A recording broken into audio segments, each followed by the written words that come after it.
ప్రాణ ప్రయాణ పాదేయం సంసార వ్యాధినాశనం దుఃఖత్యాంతి పరిత్రాణం హరిరిత్యక్షరద్వయం. అంటే మన యొక్క జీవన ప్రయాణంలో మనం ఎంత సంపాదించినా, ఎంత కూడబెట్టుకున్నా, మన యొక్క జీవన ప్రయాణంలో మన యొక్క ఆఖరి శ్వాస విడిచిన తరువాత మనతో పాటు మనం కూడబెట్టుకున్నది ఏదీ రాదు. మనతో పాటు మార్గబంధువుగా వచ్చేది మనం చేసినటువంటి హరినామ సంకీర్తనం మాత్రమే. ఈ యొక్క జనన మరణం అనే సంసార రోగానికి ఔషధం హరినామ సంకీర్తనము. మన జీవితంలో వచ్చే సమస్త కష్టాల నుంచి గట్టెక్కించేది హరినామ సంకీర్తనం మాత్రమే. కాబట్టి అటువంటి హరినామ సంకీర్తనాన్ని నిరంతరము కూడా చేస్తూ మన యొక్క జీవితాన్ని తరింపచేసుకుందాం. శ్రీమాత్రే నమః. శ్రీ గురుభ్యో నమః.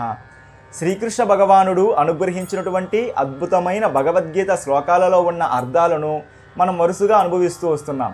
అందులో 2వ అధ్యాయం సాంఖ్యయోగం. ఇందులో మనం ఏ సందర్భంలో ఉన్నాం?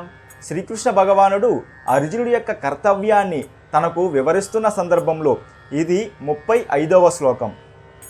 భయత్రాణాదు పరతం మన్యంతే త్వాం మహారథః ఏషాం చత్వం బహుమతో భూత్వా యస్యాసి లాఘవం. అంటే ఓ అర్జున, నీవు కరుణతో దయతో నా బంధువులను చంపను, నేను యుద్ధం చెయ్యను అని వెనుతిరుగుతూ ఉన్నావు. కానీ లోకంలో ఉండేవాళ్ళు ఎలా మాట్లాడుతారో తెలుసా? భయత్రాణాదు పరతం మన్యంతే త్వాం మహారథః. లోకంలో ఉండేవాళ్ళు మాత్రమే కాదు అర్జున, నీ ఎదురుగుండా నిలబడినటువంటి నీ శత్రువులు, ఆ యొక్క కర్ణుడు మొదలైనటువంటి శత్రువులందరూ కూడా ఏమనుకుంటారో తెలుసా? అర్జునుడు పిరికివాడు, వాడు మనలందరినీ కూడా చూసి భయపడి పారిపోతూ ఉన్నాడు, పిరికివాడిలా అని మాట్లాడుతారు అర్జున. అసలు ఏషాం చత్వా బహుమతో భూత్వా యస్యాసి లాఘవం. దీనివల్ల ఏమవుతుందో తెలుసా అర్జున? ఇప్పటి వరకు ఎవరైతే మహావీరులందరూ కూడా నిన్ను చూసి అర్జునుడు మహా బలవంతుడు, పరాక్రమవంతుడు, సామర్థ్యవంతుడు అని అంటారో వారందరూ కూడా ఇప్పుడు ఏమంటారో తెలుసా? అర్జునుడు పిరికివాడు. అర్జునుడికి భయం యుద్ధం అంటే. ఎందుకని?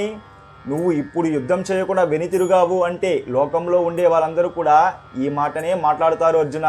కాబట్టి నువ్వు పిరికివాడిలా యుద్ధం చేయకుండా వెనుతిరగవద్దు.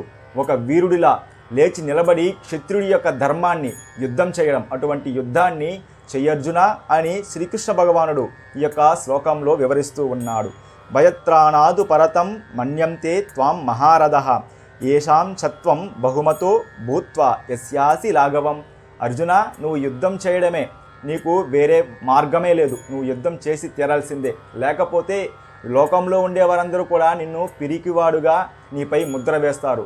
కాబట్టి లేచి నిలబడి యుద్ధం చెయ్యి అర్జున అని వివరించినటువంటి శ్లోకం.